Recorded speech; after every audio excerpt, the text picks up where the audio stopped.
purificando e servindo sempre. Onde estiver um seguidor do Evangelho, aí se encontra um mensageiro do amigo celestial para a obra incessante do bem. Cristianismo significa Cristo e nós. Belíssima página, que com certeza fará parte do tema da Angélica, que daqui a pouco vai falar sobre esse tema maravilhoso, sobre evangelização. Então, vamos elevar nossos pensamentos a Deus, pedindo que os nossos irmãos espirituais inspirem a nossa palestrante, que ela possa passar para nós a importância da evangelização infanto-juvenil na vida das pessoas, para que elas se transformem em pessoas de bem, em trabalhadores da seara de Jesus. Que nosso Divino Mestre nos inspire todos os dias em nossa vida, para que possamos seguir rumo à luz. Em nome do nosso querido companheiro, querido mestre, e todos os amigos espirituais desta casa, damos por aberta a nossa atividade desta noite. Que assim seja. Angélica.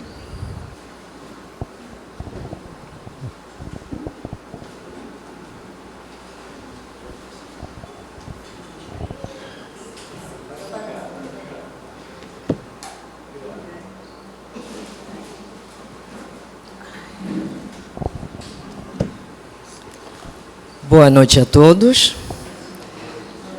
É sempre uma grande honra poder conduzir o estudo da noite e uma responsabilidade muito grande, né? Hoje vamos falar de evangelização infanto-juvenil, um investimento para o futuro.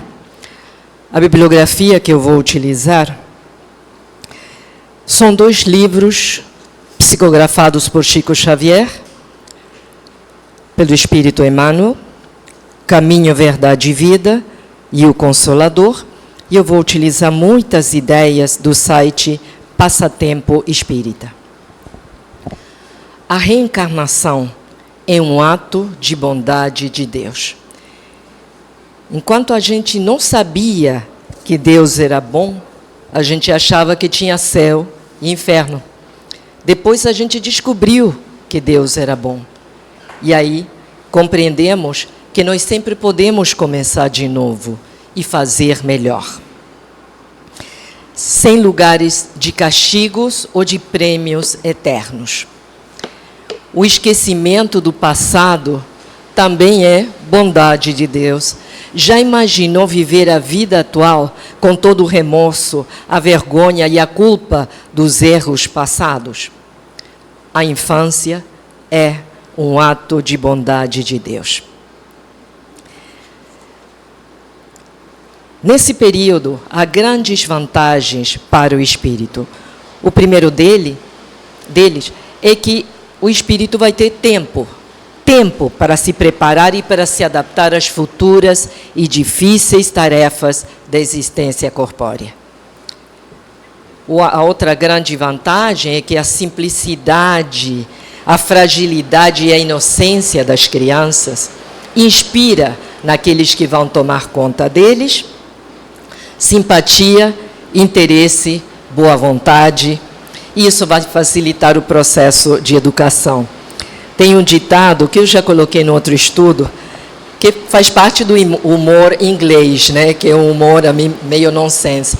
Quando se referem à infância, disse: Deus os fez engraçadinhos e fofinhos para que a gente não os matasse, porque senão a gente os matava no segundo dia, né?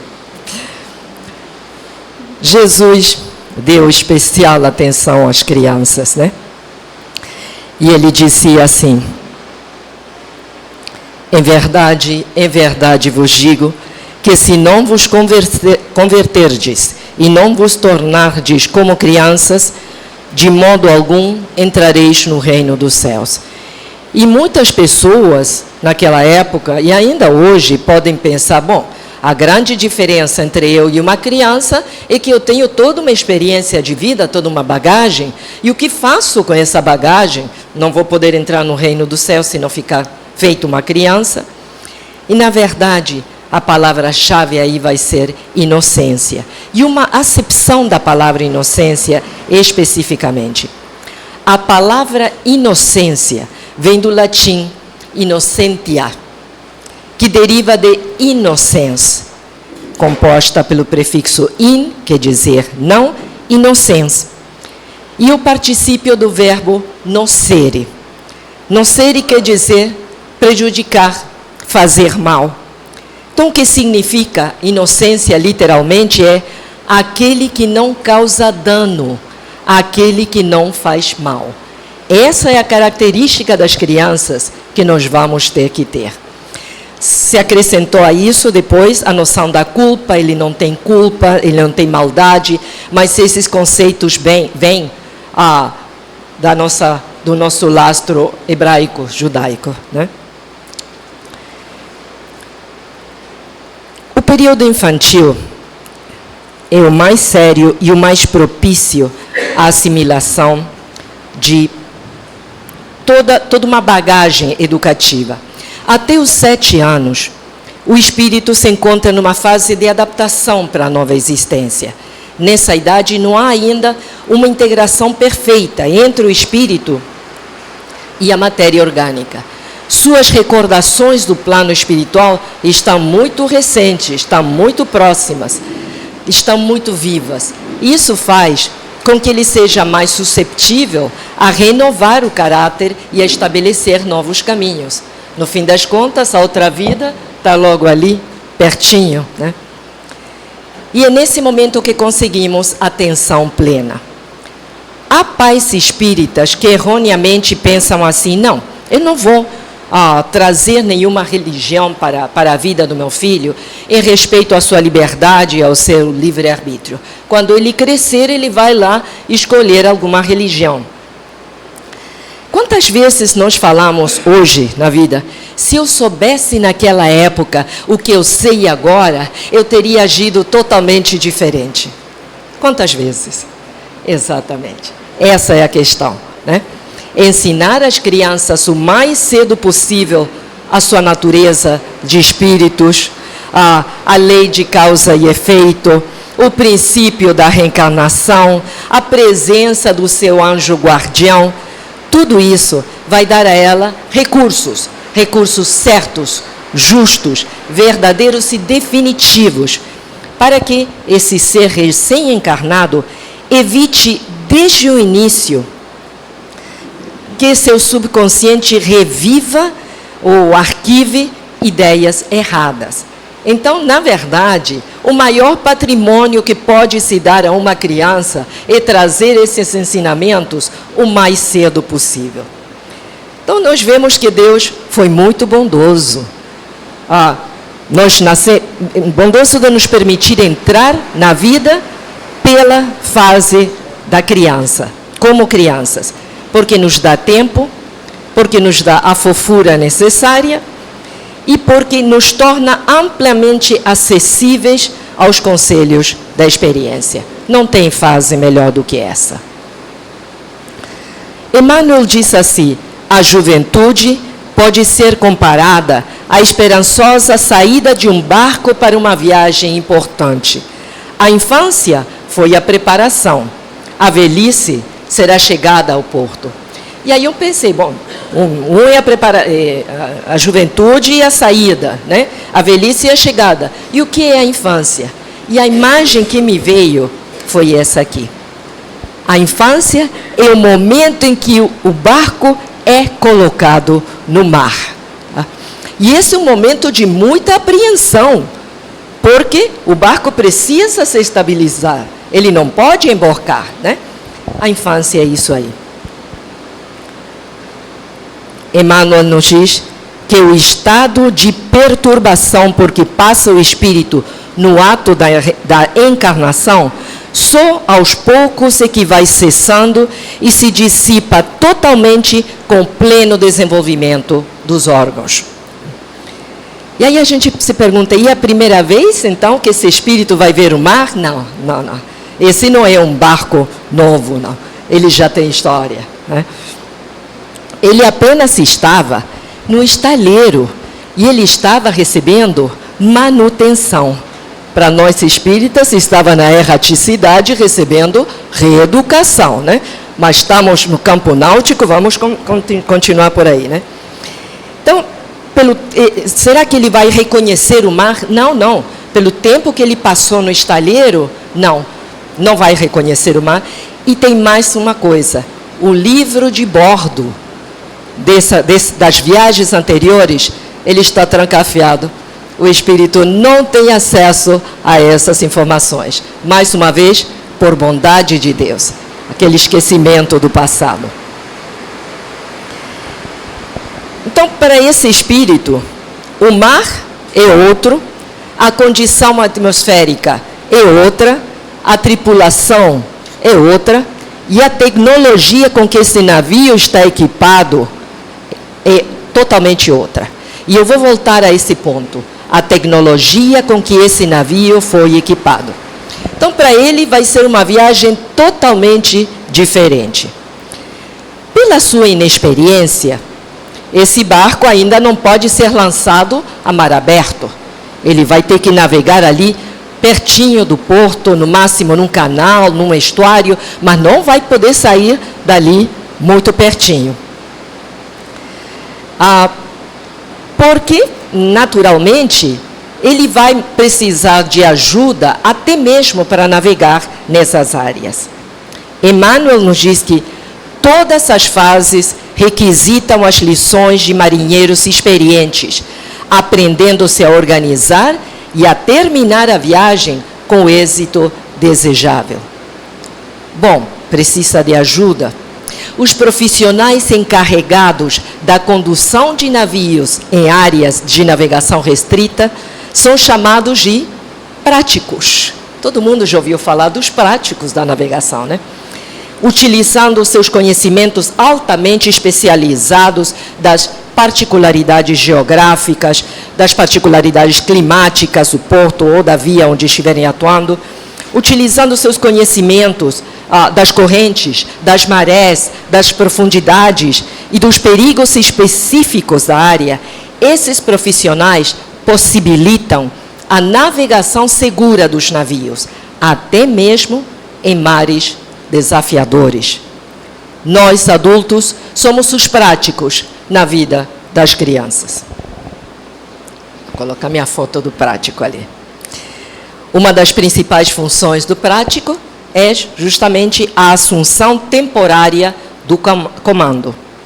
Mas, olha lá, embora o prático dê as instruções para as manobras e guie durante um tempo, a responsabilidade final pela segurança do navio ainda permanece com o comandante da embarcação.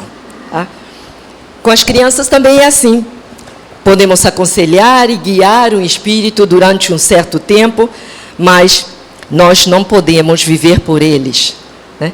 Nós somos responsáveis pelo que passamos e depois as decisões são deles. Tanto que tem uma música que diz, se o caminho é meu, deixa eu caminhar, deixa eu. Né? Se o caminho é meu, deixa eu caminhar. E eles vão caminhar por si mesmos a partir de um determinado momento. É importante também compreender, principalmente quando a gente olha para uma criança, que a alma de uma criança pode ser muito mais evoluída do que a de um adulto. No entanto, a sua inteligência durante essa fase da infância não se manifesta plenamente porque seu organismo físico e psíquico não está ainda suficientemente desenvolvido, certo? Só um minutinho aqui.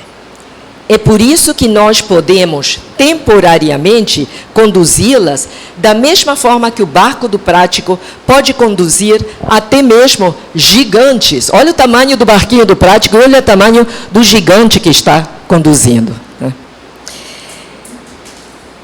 Uma das principais funções dos pais, quando a gente recebe um filho, ou quando o filho chega para a gente, é garantir a sobrevivência daquele ser.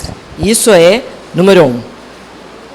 Mas, muito pertinho dessa responsabilidade, vem a outra: cooperar para o seu adiantamento.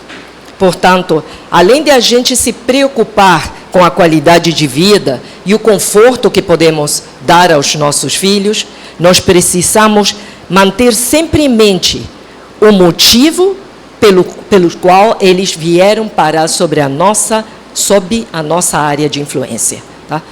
Que é justamente ajudar na reeducação.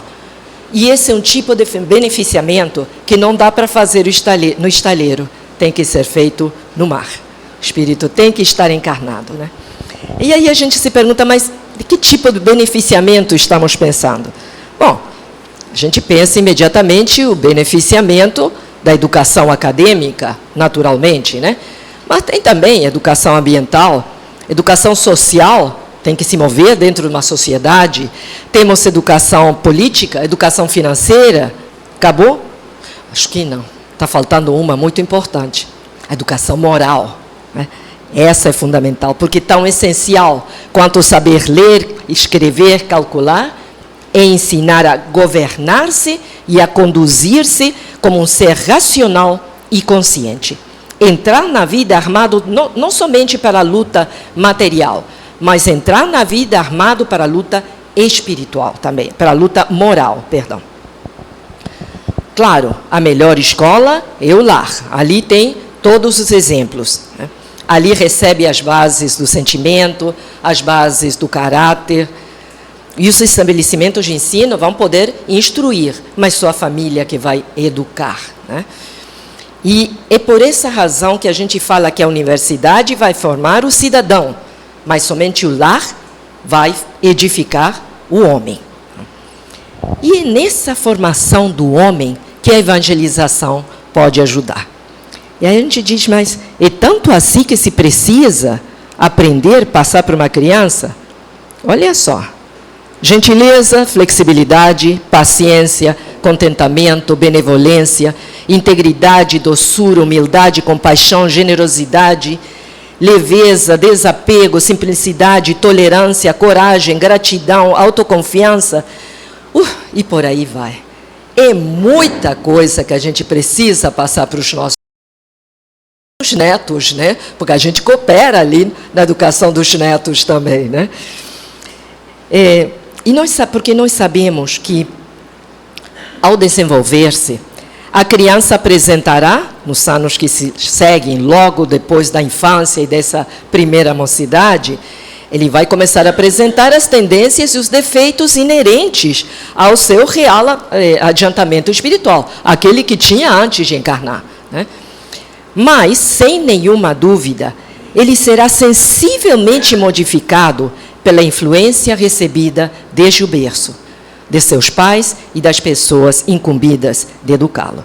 Então, redescobrindo o mundo e se reidentificando, ele tende a repetir as mesmas atitudes que lhe eram familiares antes de encarnar, nas quais se comprazia ou pelas quais até mesmo possa ter sucumbido, né?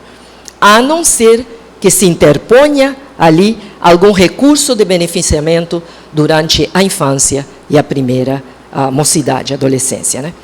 Então, por isso que a gente dizia, não se deve transferir esse mistério de educar e corrigir para mais tarde. Porque, quanto mais tarde essas tendências acontecerem, né, e essas tendências negativas que poderão ser a inveja, o medo, o desrespeito, a preguiça, a maledicência, o orgulho, o descuido, a ganância, a culpa, a mágoa, a irritação, a arrogância, o desapego, e tem mais ali, né? Quanto antes isso for corrigido, melhor, tá? Porque depois vai ser mais complicado e terá agravantes de mais difícil remoção. A janela que nós temos para exercer esse nosso poder de super-heróis é pequena, é muito pequena. Eu vim até agora falando só da infância, vamos falar da mocidade? trazendo as palavras do Emmanuel. Quase sempre os que se dirigem à mocidade lhe atribuem tamanhos poderes que os jovens terminam em franca desorientação, enganados e distraídos. Costuma-se esperar deles a salvaguarda de tudo. Concordamos com as suas vastas possibilidades, mas não podemos esquecer que essa fase da existência terrestre é a que apresenta maior número de necessidades no capítulo da direção. E quem é pai ou mãe de adolescente aqui vai concordar comigo. Que é o momento que eles precisam de maior direcionamento. O moço poderá e fará muito se o espírito envelhecido na experiência não o desamparar no trabalho.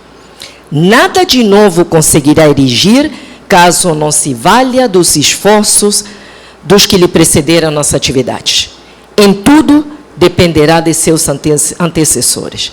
Então, é importante que o jovem seja orientado para não começar inventando a roda de novo. A roda já foi inventada, né?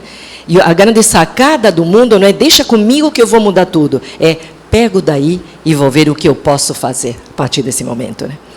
É indispensável amparar convenientemente a mentalidade juvenil e que ninguém lhe ofereça perspectivas de domínio ilusório.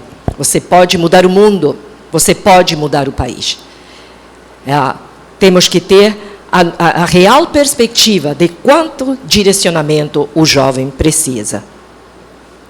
Até porque nem sempre os desejos dos moços constituem o índice da segurança do futuro, né? Eles são incendiários e o mundo precisa cada vez mais de bombeiros, não é? Há um provérbio chinês que disse: aquele que é flexível e suave vencerá aquele que é rígido e duro. Essa flexibilidade e essa suavidade geralmente são consequência da experiência, da idade vivida, né? Felizes daqueles que contam com marinheiros experientes para lhes ensinar as cordas. Olha só a expressão estranha, né? É uma tradução literal do inglês. E essa expressão é anterior à invenção do barco a vapor. Imagina, lá pelo começo do século XIX. Porque antes de iniciar uma viagem propriamente dita, os novos recrutas tinham que aprender a dar nó naquelas cordas e a reconhecer e manipular todas essas cordas que moviam as velas, né, para poder captar o vento de forma mais eficaz. Esse período de aprendizado se chamava o aprender as cordas. Então, a nossa função mais importante é justamente ensinar as cordas para as crianças e para os mais jovens, né? A educação religiosa coopera muito na educação moral, com certeza, né? Então, vamos falar um pouquinho da educação religiosa. Acho que uma coisa que me chamou muito a atenção, isto dito pela inteligência artificial. Estudos de psicologia, neurociência e antropologia evolucionista dizem que a religiosidade é amplamente considerada uma tendência inata da psique humana, resultante da evolução do cérebro, e não apenas de um aprendizado cultural. Estudos sugerem que humanos nascem com uma predisposição cognitiva para acreditar em agentes sobrenaturais. Tá? Para nós, Deus, os espíritos, né? Mas isso aqui, inteligência artificial, não pode falar isso, né? Para buscar sentido e encontrar propósito. Então, interessante, nós nascemos com uma predisposição cognitiva a buscar a nossa conexão com o sobrenatural. Está no nosso HD. Religião é um sistema, claro, um sistema organizado de crenças e conhecimentos, dogmas, rituais, práticas compartilhadas por uma comunidade ou por um grupo. E o ensino da religião vai mudando. Na minha época, lá, priscas eras, quando eu era criança, né, eu fiz a catequese católica e eu aprendi sabe? Muita coisa. O Pão Nosso, o Ave Maria, o Creio em Deus Pai, o Glória a Deus, o ato de contrição, os diferentes sacramentos, tudo isso me foi ensinado como preparação para a primeira comunhão. Eu tive uma passagem também, em outra circunstância, pela evangelização evangélica. Aí era a história dos grandes patriarcas hebreus, sabe? Cada uma das parábolas de Jesus, a leitura da Bíblia, né? E as cartas dos apóstolos, etc. Dentro da evangelização espírita, nós estudamos toda a literatura, né, espírita e falamos do culto no lar, do hábito da prece. Né? E sempre vamos avançando no caminho da religiosidade, sabe? No caminho da espiritualidade, tá? Que é o mais importante. Porque há uma diferença entre religiosidade e a espiritualidade. Nós falamos que a religiosidade é adesão a um grupo de crenças, conhecimentos, ritos e práticas comuns. Já a espiritualidade é uma experiência pessoal, interior, subjetiva, um instinto para a conexão com o transcendental, o sentimento maior, inato de sua filiação divina, é a intuição do mistério, aquele que está em nosso HD. É uma busca também pelo significado da vida e pode se manifestar através da religiosidade. E eu insisto, pode se manifestar através da religiosidade, mas não somente. A espiritualidade é caracterizada pela fé, adquirindo a convicção profunda da existência de Deus e da presença de Deus em nossas vidas. Tem a ver com a reverência, curvando-nos mentalmente diante de Deus. E tem a ver com o amor profundo a Deus. Isso provoca uma transformação no ser humano, né? Quando nós conseguimos estabelecer essa nossa conexão, encontrar Deus dentro de nós, Jesus dizia, o reino de Deus está dentro de nós, né? Nós passamos a percebê-lo fora de nós, passamos a percebê-lo em nossos irmãos, passamos a percebê-lo na natureza, nos animais. Então, as religiões são unânimes em dizer que todo dia em nossas vidas tem que haver um momento que a gente saia desse pandemônio do mundo e busque estabelecer a nossa conexão com o sobrenatural, né? Com o sagrado, com Deus, com os espíritos, com o nosso mentor, com a nossa espiritualidade. E eu sempre tenho a sensação de que sem espiritualidade, o cérebro se coloca permanentemente no estado de busca, sabe? No modo busca, permanentemente. Aquelas pessoas que não têm nada de espiritualidade, né? E falando sobre essa necessidade de conexão diária, Yogananda dizia, eu busco a percepção direta de Deus, e ele fazia isso através da meditação. Não posso me satisfazer com filiação ao grupo ou credo, ou simplesmente com a realização de boas obras. Não é só isso. Nós precisamos estabelecer o nosso contato com o sagrado, né? Então, Wikipédia disse que religiosidade é a busca. Religião é uma das formas de organizar essa busca.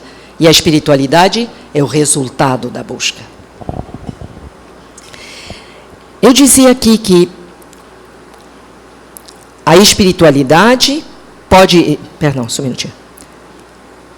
Assim, que a religiosidade é uma maneira através da qual a espiritualidade pode se manifestar, mas não a única. Por quê? Porque há pessoas que têm uma intensa religiosidade, mas têm pouca espiritualidade.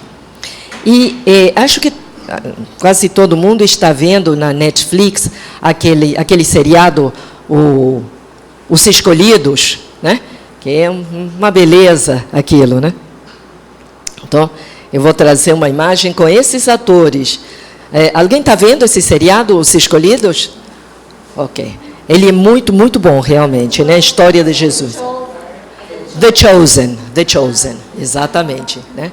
É muito bom, vale a pena. Acho que você está seguindo também, Paulinha, né? Você já mencionou. Então, Nicodemos era um fariseu, praticante, sabe, da lei de Moisés, né? E certo dia ele foi se encontrar com Jesus, né?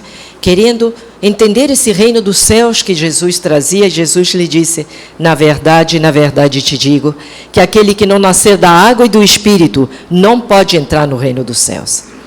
E esse nascer da água significa a purificação, né? Significa o arrependimento. E nascer do Espírito significa estabelecer essa nossa conexão espiritual. Então, Nicodemos tinha uma religiosidade com todos os ritos e as crenças, mas havia muito pouca espiritualidade, na verdade. E há pessoas que não têm nenhuma religiosidade, um ateu, um agnóstico, né? E que podem manifestar uma intensa espiritualidade. Encontra através do contato com a natureza, com as pessoas, com os animais, né? Então, o Brasil tem uma situação muito especial. E eu acho que até privilegiado nesse ponto. Porque o Brasil é fruto de culturas fortemente calcadas na espiritualidade. Por um lado, o indígena, né? Que já possuía uma visão muito espiritualista do mundo. Chega, então, a religiosidade da Europa, lá pelo começo do século XVI, e 300 anos depois, chega lá a espiritualidade do africano. Então, o Brasil está num ponto assim, muito estratégico nesse sentido. Tanto indígenas quanto os africanos se enxergam imersos num universo vivo, dinâmico, de forças espirituais e elementais, percebem uma conexão profunda com a ancestralidade, com o sobrenatural, com a natureza, né? Então, de certa forma, a Europa tentava encaixar, né, dentro da sua religiosidade, toda a espiritualidade que tinham os indígenas, né? Então, os desafios da evangelização. O primeiro é trazer tanto a religiosidade quanto trazer a espiritualidade. Esse é o número 1, né? Um outro desafio muito importante para a gente é que nós reconhecemos que o nosso alvo, nosso público-alvo mudou. Lembra que eu dizia lá no começo que os barcos que estão sendo colocados no mar vêm equipados com outras tecnologias agora? Pois é. Pais e educadores, precisamos nos adaptar a crianças que são mais independentes, que questionam proibições, que precisam de mais convencimento, além de haver um aumento da mediunidade e dos valores, né? Crianças altamente estimuladas pelo entorno, que vêem TV, que têm videogames, né? Que estão constantemente recebendo um estímulo muito grande, onde o período de atenção, o span de atenção, que é aquele tempo que a pessoa se concentra numa tarefa antes de se distrair, diminuiu significativamente. Por isso, as nossas técnicas precisaram mudar, né? Porque aquilo de a gente pegar o livrinho e ler o livrinho da história de Jesus, ou simplesmente oferecer um parágrafo e interpretar, já poderá ser pouco para eles, né? Então, nós estamos já com técnicas mais lúdicas, técnicas com mais movimento, histórias, ilustrações, vídeos, músicas, dinâmicas, tudo isso está sendo um grande desafio para nós, evangelizadores, e os evangelizadores que estão aqui poderão dizer que é verdade isso mesmo, né? Essa criança também é diferente, porque ela precisa de um lugar de fala e precisa de uma escuta atenta. Isso na escola é meio difícil, né? Mas é uma criança e um jovem que tem uma vivência interna muito maior. Então, ele pede mais espaço dentro do nosso trabalho. E, finalmente, a evangelização procura refletir os novos tempos. Os grandes temas do nosso tempo, todos os graves problemas da sociedade, encontram eco nas aulas da evangelização. E eu vou dar um exemplo. Eu trabalho com a evangelização da convivência, que é um pouco diferente da evangelização de sábado, né, meninos? Porque a evangelização de sábado é para filhos de espíritas ou simpatizantes, né? Enquanto a evangelização da convivência, os pais são responsáveis, não são espíritas, né? Então, na convivência, que é onde eu tenho mais experiência, é educação moral à luz da doutrina espírita, tá? É isso que a gente faz. Então, vou comentar um pouquinho de um trabalho que a gente tem feito, que é esse aqui. Perdão.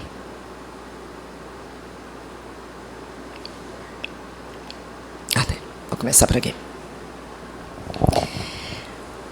Pegamos uma frase de Jesus, amar o próximo como a ti mesmo.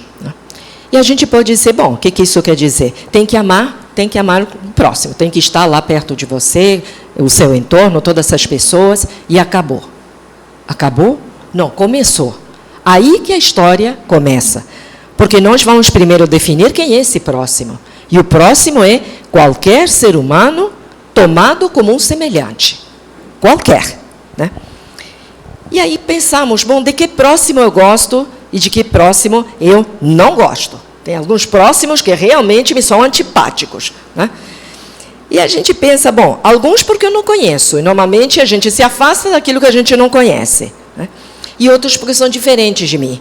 E, em geral, aquilo que é diferente de mim gera preconceito. Porque eu tenho aquela sensação de que tudo tem que ser como eu sou. Eu sou a referência, né? E aí nós criamos os motivos que poderiam nos afastar do nosso próximo. E chegamos à nossa caixinha do preconceito. Nos afastamos por etnia, por religião, nacionalidade, gênero, orientação sexual, visão política, tipo físico, idade, situação econômica diversa na nossa, a presença de deficiências, grau de instrução, tipo de personalidade. Olha quanto, e pode ter mais, né? Mas, no mínimo, esses são os maiores preconceitos que há na sociedade. E começamos a trabalhar esses preconceitos um por um. Ou seja, partindo das palavras do Mestre Jesus, nós começamos a falar de preconceito, que é o que torna difícil eu amar o próximo. E aí a gente pode pensar, mas tá, tudo bem. E cadê a parte espírita? Não era a educação moral à luz do espiritismo? Bom, colocamos ali os nossos conhecimentos da doutrina espírita, e também é muito simples, né? A internet é uma maravilha. É só a gente colocar ali literatura espírita que trata do preconceito. E vamos ter ali livros, artigos, quais são as questões dos livros dos espíritos, os outros livros, vamos ter estudos e reflexões. Então, quer dizer, não tem problema, a gente encontra todo o embasamento espírita para trabalhar ali. E eu, voltando a isso aqui, vou pegar só 2 minutinhos, viu, Paulinho, para contar um pouquinho dessa nossa experiência, porque a gente tem feito algumas convivências com vivência, né? Então, para trabalhar, começamos a convidar pessoas, a trazer convidados para a convivência, que pudessem exemplificar um pouco do preconceito, né? Para trabalhar etnia, foi aquela primeira convivência, ano passado, né? Que a gente trouxe indígenas, 2 indígenas da tribo Pataxó e um indígena da tribo Caingangue, né? Para conversar conosco sobre preconceito. Quando fomos trabalhar religião, trouxemos uma pessoa da Umbanda e uma pessoa do Ifã. Quando fomos trabalhar gênero, por exemplo, essa foi muito especial, né? Se diz que há funções que são para homens e funções que são para mulher. Então, aí tínhamos a Joyce, nossa querida Joyce, né, oficial do Exército, que entrou no Exército logo depois que o Exército permitiu mulheres, né, e nos contou um pouco desse preconceito todo, né, mostrando que nós, mulheres, estamos em todos os lugares, né. Trouxemos a minha filha, que é jornalista esportiva especializada em futebol, uma mulher especializada em futebol, e através da Joyce também nós trouxemos uma aviadora, né, piloto de helicóptero do Corpo de Bombeiros, para contar do preconceito que sofre, e foi realmente muito interessante para a gente trabalhar. Quando fomos trabalhar a presença de deficiências, contamos com a ajuda do Paulinho Cruz, trabalhando uma vida toda com pessoas com paralisia cerebral, né?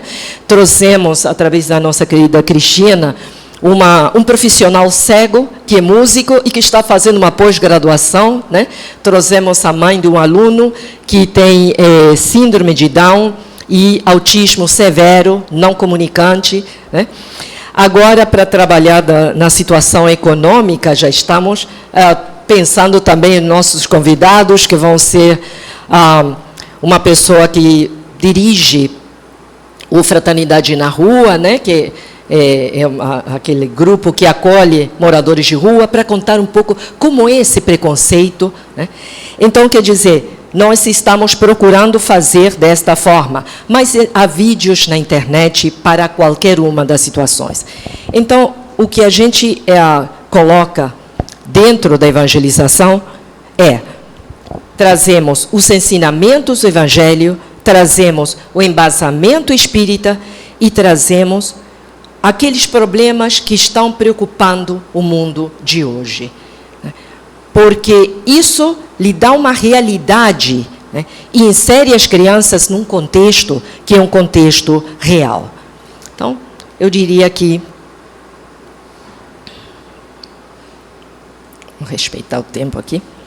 Eu diria que nós estamos educando para um novo tempo, para um tempo de espiritualidade, além de um tempo de religiosidade, que era o que se pensava antigamente. Estamos se educando, respeitando a tecnologia desses novos navios que estão chegando totalmente diferentes. E estamos se educando para um planeta de regeneração. A infância atual na Terra se prepara para um futuro de maior desenvolvimento, de maior evolução moral e de maior evolução intelectual, mesmo passando por todos esses problemas que a gente vê hoje, né? Então, nós precisamos, como evangelizadores, certamente investir para o futuro do nosso planeta, para evitar que se reproduzam os desequilíbrios todos que a gente vê hoje, né? A falta de alteridade, a falta de empatia, né? Etc. Então, para se ter uma sociedade nova, acreditamos que é preciso formar homens novos. Como disse a Ana Teresa Camashmi, é preciso alimentos novos para fomes novas. Então, a evangelização hoje mudou um pouquinho e estamos trazendo esse combo, né? Ensinamentos de Jesus, doutrina espírita e os problemas do mundo de hoje. É isso aí, gente. Muito obrigada, viu?